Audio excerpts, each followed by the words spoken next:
Hey guys, I want to have a very interesting discussion today, and I want to talk about human lifespan and longevity.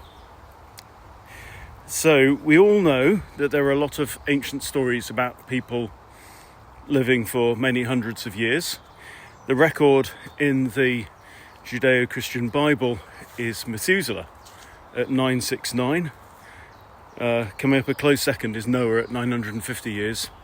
But this is not only a Old Testament thing. You've got Sumerian kings allegedly living for thousands of years. In the early Vedic texts, Norse sagas, all around the world we've got these stories of people living a lot longer than the 70 years, approximately 70 years that we are told is the natural human lifespan. So these are persistent motifs across history and civilizations. There's another really interesting story, which was, I think it's Herodotus, a Greek historian, wrote this one down. And the story is of an emissary from the Persians who went to see the Nubians. So we're talking Ethiopia, East Africa, right? And apparently, according to the story, the Nubian king was highly amused when the Persian emissary said that people in his country ate crops and grains and lived to 70 years. Apparently the king laughed and said, "My people eat boiled meat and milk, and they live to 120 years. Said, "No wonder you're dying early if you're eating dirt," because he said that they fertilise the crops with manure. So there you go. So that's like an average age of 120. We have stories of Native Americans, Plains Indians living quite a bit longer as well. Chief John Smith White Wolf, was he called, living to, I can't remember now, into his 130s anyway. So there's a lot of evidence out there, put it this way. So any rational person should be asking ourselves the question, is 70 to 80 a normal age? By the way, it's also worth saying that we are told that human lifespan is increasing. That actually isn't the case in recent years. Apologies for the wind. The mean life expectancy in the United States and the United Kingdom has dropped in recent years. In the UK, it's now pre-2017 levels. We won't speculate about that. But there are lots of possible reasons that we could explore, lots of possible factors that might influence this. Now, again, there's the whole other thing about people only live till 40 in the 1800s and before, a load of bollocks. The mean, as in average, life expectancy may have been more that age, but what we saw was a lot more infant mortality back then, which would drag down the mean. But if you look at, for example, the men who signed the Declaration of Independence in the US, they died on an average age of late 60s. And you can go into any kind of graveyard and just look at the look at the ages that people were dying. You know, when people reached adulthood, hey Penny, that'll do. When people reached adulthood, they've tended to live to a similar age for many hundreds of years. But let's go back to reasons why people might live longer. So another thing that's changed in like the last generation as well is that most people today are dying from chronic degenerative non-communicable conditions like cancer, heart disease, diabetes, Alzheimer's, which we're told are inevitable, but I will question that. But they are common. Now, our Paleolithic ancestors, no processed food, completely whole foods, no pollution really, no non-natural EMFs, all that kind of stuff, no chronic stress. That's the key thing. No pharmaceuticals. So lots of reasons why their life would be cleaner and they wouldn't have suffered this kind of physiological decline that we are told is everybody's fate. Another interesting thing is that in mammals, the typical longevity tends to be, in biology, between like 5 to 7 times the age at which they will reach sexual maturity.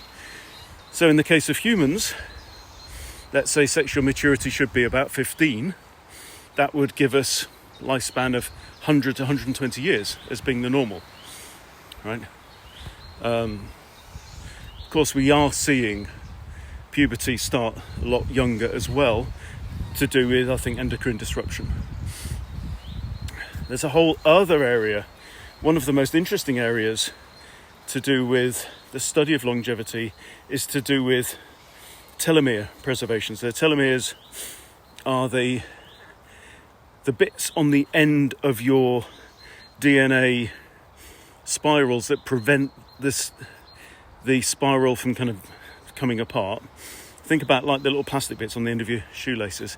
So every time a DNA pair splits, it kind of loses a little bit of the telomere.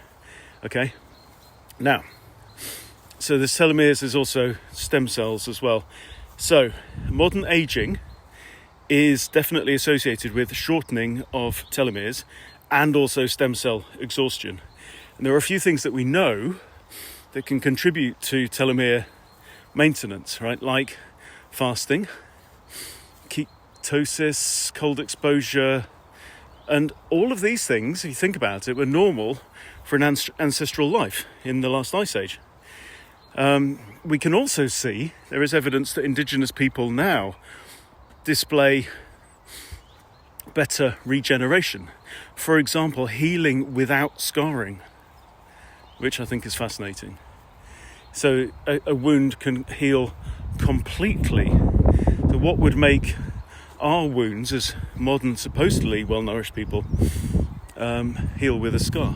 So I think that's fascinating. So we should ask the question whether our Paleolithic ancestors, under the ideal conditions, could they have kept recycling and renewing their cells indefinitely, or if not indefinitely, for how long?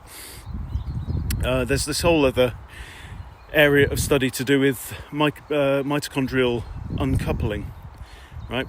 And even thermogenesis. So that's to do with brown adipose tissue activation, the burning of the visceral fat.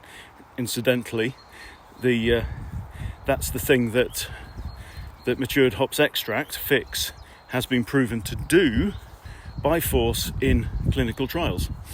So mitochondrial uncoupling, this is the mechanism that increases your metabolic rate while also reducing the damage caused by reactive oxygen species. So cold exposure, some polyphenols that you get from plants and therefore also from meat, fasting, brown adipose tissue activation, all good. And again, all natural features of ancestral life.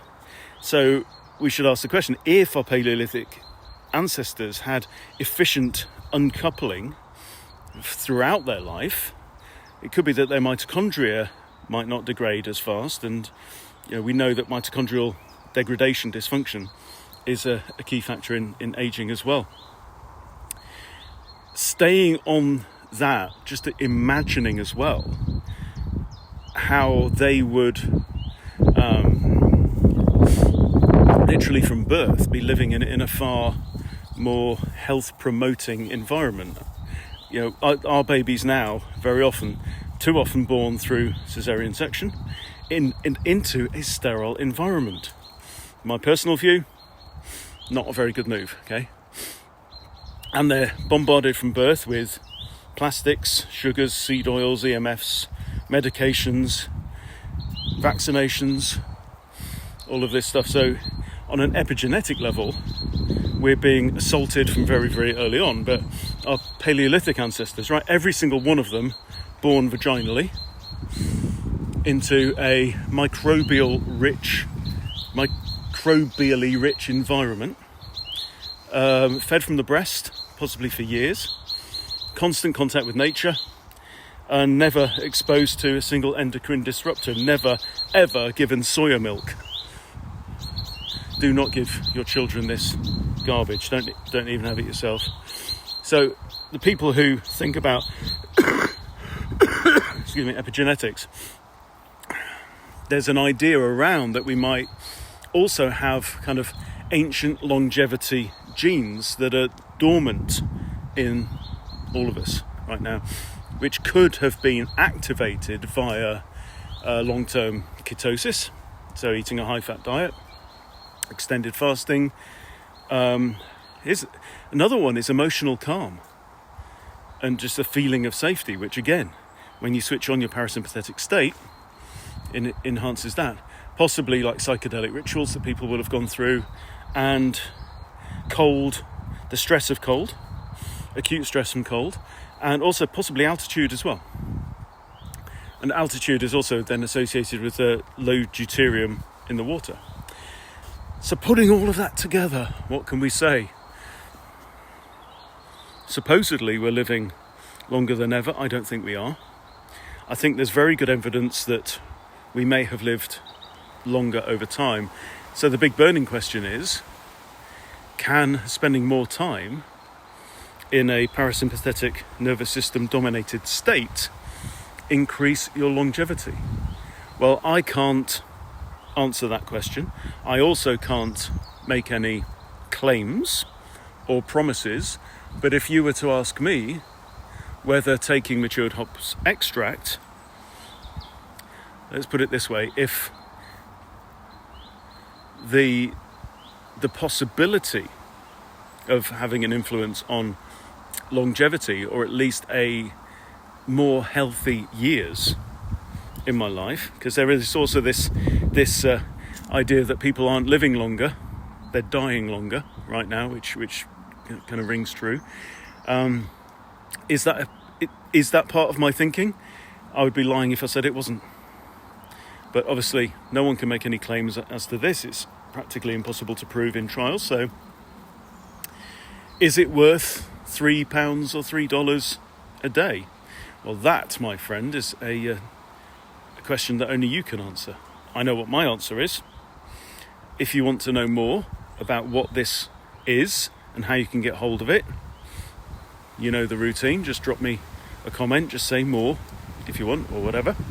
Drop me a comment and I'll get straight back to you. Have a great day.